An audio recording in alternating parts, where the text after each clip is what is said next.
warahmatullahi wabarakatuh. Perkenalkan, kami dari kelompok 8 atas nama Yunita Aurelia Asri dengan akhiran 172. Saya dengan akhir 155.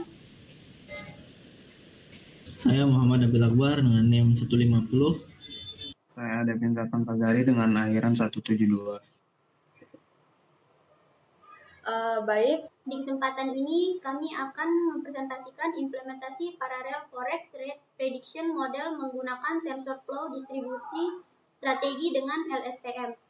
Prediksi nilai tukar mata uang atau forex merupakan salah satu masalah time series yang banyak digunakan di bidang ekonomi dan investasi.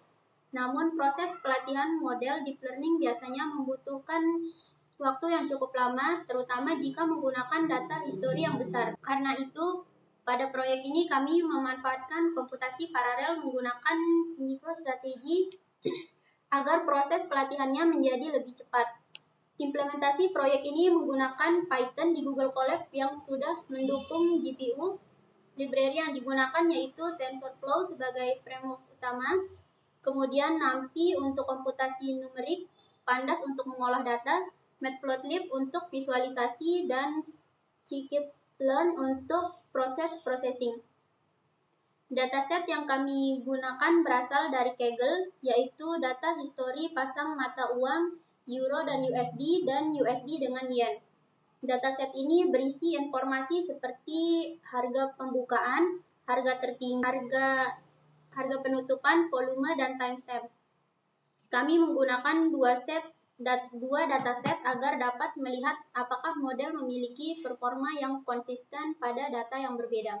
Baik, selanjutnya penjelasan dari Devin mengenai data. Baik, di sini penjelasan dari pre-processing data adalah sebelum data digunakan untuk melatih model, dilakukan beberapa tahap pre-processing data, yaitu mulai dari mengubah timestamp menjadi format tanggal, lalu mengurutkan data berdasarkan waktu, setelahnya dilakukan normalisasi menggunakan min-max scaler, atau membuat sekuen dengan sliding window lalu membagi data menjadi training, validasi, dan testing. Lalu setelahnya ada pipeline data, yaitu setelah processing selesai data diubah menjadi tf.data.dataset yang tujuannya adalah proses pelatihan menjadi lebih efisien.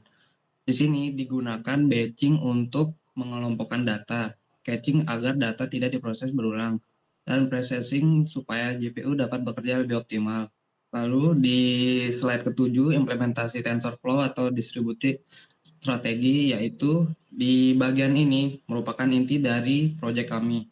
Kami menggunakan mirror strategi untuk menjalankan pelatihan secara paralel. Dan model ini akan disalin ke setiap GPU. Lalu kemudian data dibagi ke masing-masing GPU untuk diproses secara bersamaan. Dan setelah semua GPU yang di slide 8 ini itu pembangunan model LSTM. Model yang digunakan adalah LSTM karena algoritma ini sangat cocok untuk data time series seperti pergerakan nilai tukar mata uang. Model terdiri dari dua layer LSTM, kemudian dropout untuk mengurangi overfitting, dan dense layer sebagai output. Untuk proses pelatihannya loss function LSA dan mirrored MIA. Nah, slide 9 pelatihan model dengan dua skenario. Selanjutnya, kami melakukan benchmark untuk mengetahui efektivitas komputasi paralel. Ada 3 metrik yang digunakan, yaitu speed up untuk melihat peningkatan kecepatan, efisiensi untuk mengukur pemanfaatan GPU, dan scalability untuk melihat kemampuan sistem saat jumlah GPU-nya itu ditambah.